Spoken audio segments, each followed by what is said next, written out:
Hello નમસ્કાર વિદ્યાર્થી મિત્રો, આપની આ યુટ્યુબ ચેનલ પર આપ સર્વનું હાર્દિક સ્વાગત છે। વિદ્યાર્થી મિત્રો, આજે વાત કરીશું ધોરણ 7 વિષય ગુજરાતીની અંદર પૂરક વાચન આધારિત પહેલો જે પાઠ છે ગીત છે કે રંગ રંગ વાદળિયા, તેનું સંપૂર્ણ સોલ્યુશન આજે આપણે આ વિડીયોની અંદર જોવાના છે। તો આ વિડીયોને અંત સુધી જોવાનું ભૂલતા નહીં।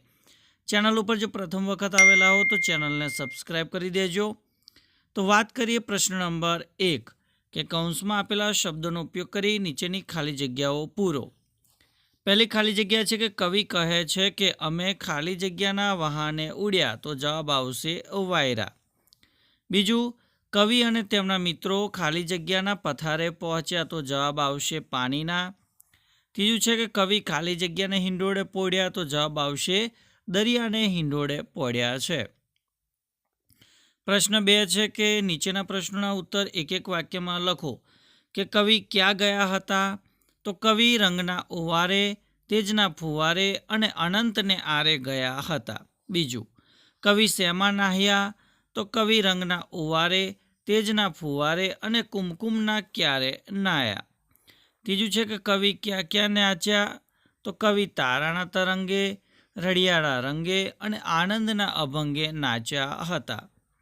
ચોથું છે કે કવિ ક્યાં ક્યાં થોભ્યા, તો કવિ મહેલના મિનારે, પંખીના ઉતારે અને ડુંગરને ધારે થોભ્યા હતા।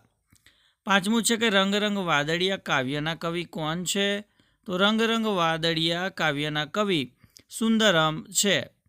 ત્યારબાદ પ્રશ્ન 3, નીચેના પ્રશ્નોના ઉત્તર 2-3 વાક્યમાં લખો। કે કવિ ક્યાં ક્યાં ગયા અને કવિ ક્યાં પહોંચ્યા, તો કવિ રંગના ઓવારે, તેજના ફુવારે અને અનંતને આરે ગયા હતા। કવિ આભલાને આરે, પૃથ્વીની પાળે અને પાણીના પથારે પહોંચ્યા। બીજું છે કે કાવ્યના આધારે કવિની જાગવાની અને નહાવાની ક્રિયાનું વર્ણન કરો। તો કવિ ગુલાલ ભરી ચાલે, ચંદન ભરી કપાળે અને પછી ગુલાલે રંગાયા અને જાગ્યા।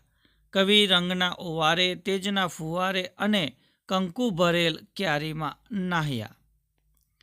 પ્રશ્ન 4, સમાનાર્થી શબ્દ। તો તેજ, તો એના સમાનાર્થી શબ્દ પ્રકાશ અને અજવાળું।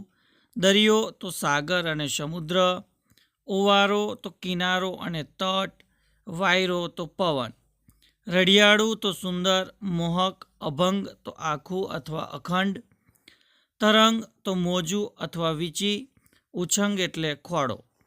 નીચેના શબ્દોના વિરુદ્ધાર્થી શબ્દ લખવાના છે। આશાનું વિરોધી નિરાશા, અનંતનું વિરોધી અંત, પોઢવું તો જાગવું, તેજ તો અંધકાર અથવા તિમિર એનો વિરોધી શબ્દ થશે।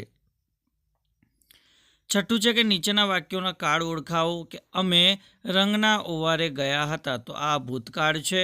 બીજું, અમે દરિયાને હિંડોળે પોઢીશું, તો આ ભવિષ્યકાળ છે। અને અમે પ્રવાસે નીકળ્યા છીએ, તો આ વર્તમાન કાળ છે।